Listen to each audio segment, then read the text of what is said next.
But who can stand for the day of that arrival? Who can stand when that one appears? That day will be like a smelter's fire, a launderer's soap. That day will be like a smelter's fire, a launderer's soap. Now, I want to talk about Christmas trees with you.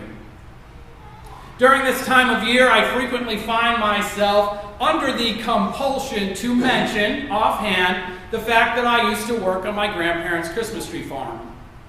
So many of you already know this.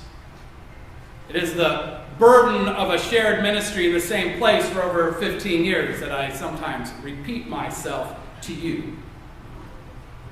But what I want to talk about today is a particular Christmas tree, or specifically a particular series of Christmas trees from my childhood. Namely the ones that made it from that farm across the street into my grandparents' house. We have a sad tiger.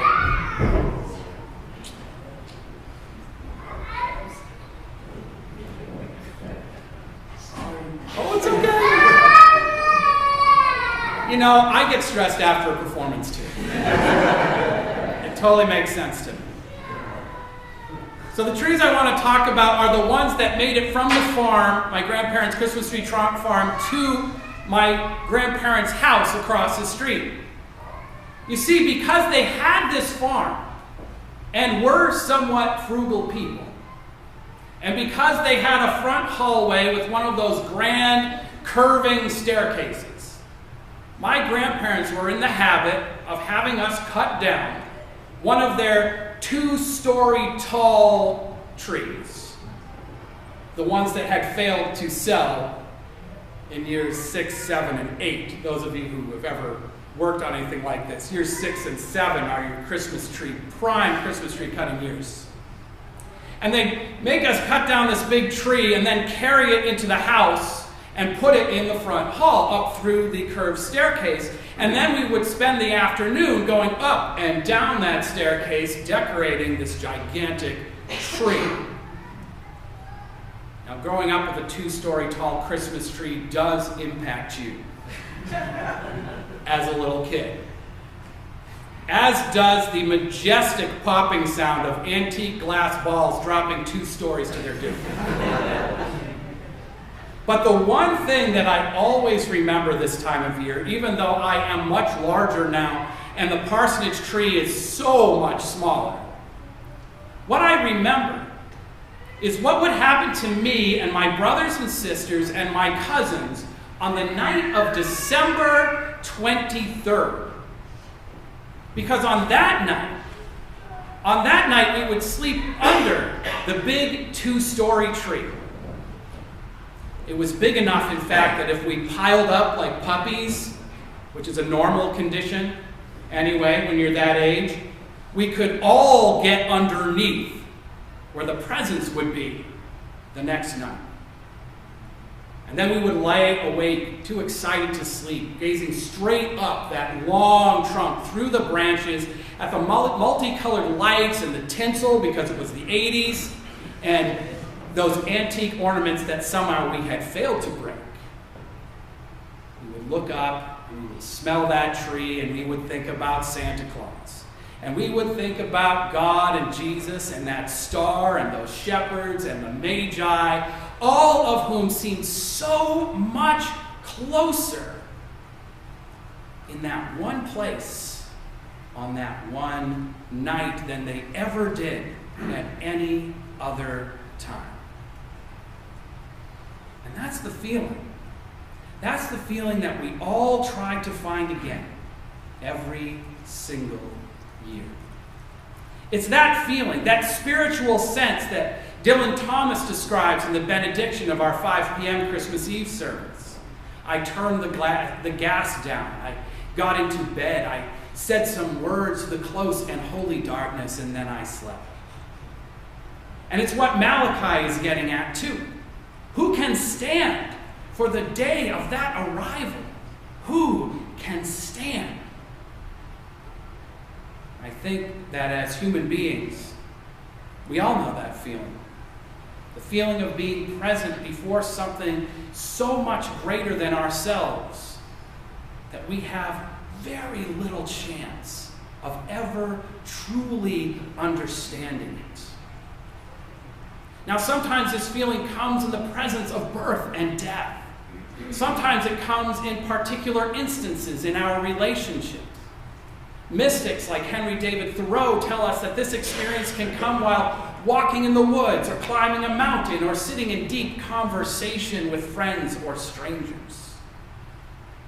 But today, this day is Pageant Sunday. It is Pageant Sunday when we talk about a particular story and a particular season. We are in a time, in fact, when we are particularly open to these experiences, because so many of the people around us, regardless of their worldview or their theology, are open to.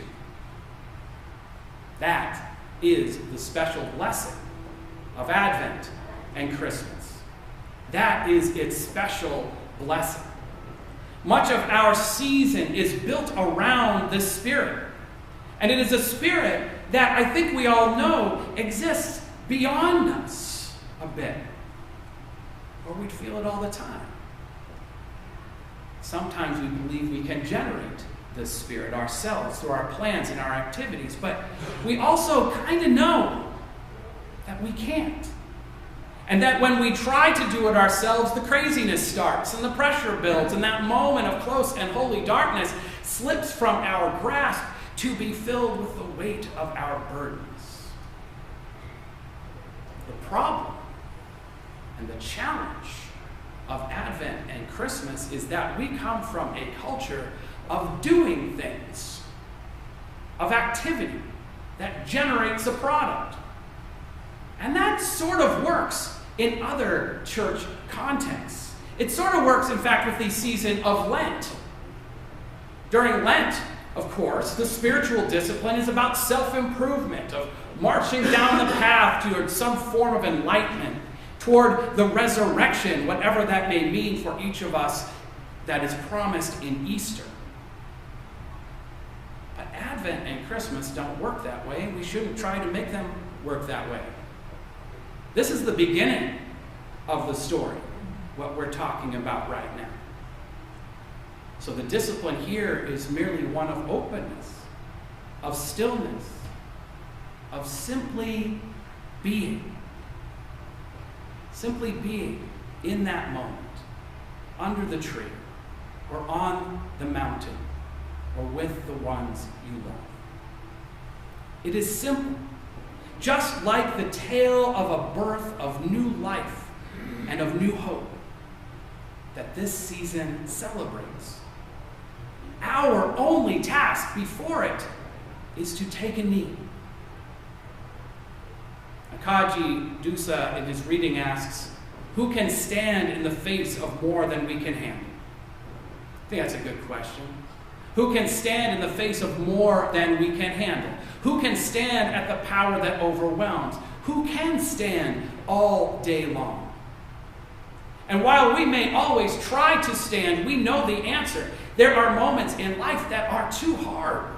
There are moments in life that are too sad, too awe-inspiring, too joyous to stand.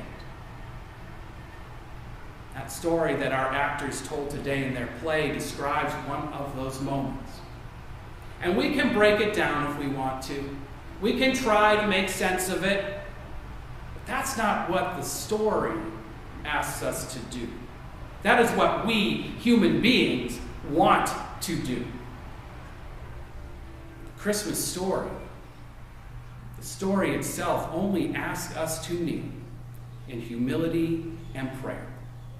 To let it touch us in our hearts and strengthen our souls without the burden of systematic theology or arguments over tradition or what should or shouldn't be done with this time we have chosen, or concerns about presents and decorations and who everyone will have to put up with at breakfast on the 25th. When we can, whenever we can, says do so. We do well when we bend the knee, when we fold our hands in prayer, to lean not on our own feet, but on the power of the one who calls us to humble supplication in the first place. Now, our responsive reading from Sophia Foz tells us that each night a child is born is a holy night. I think most of us believe that. It is true. That only means that this time is holy and special as well. So let us take a moment now in silence to seek out that feeling of peace, hope, love, and joy that we wish to feel and experience during this holiday season.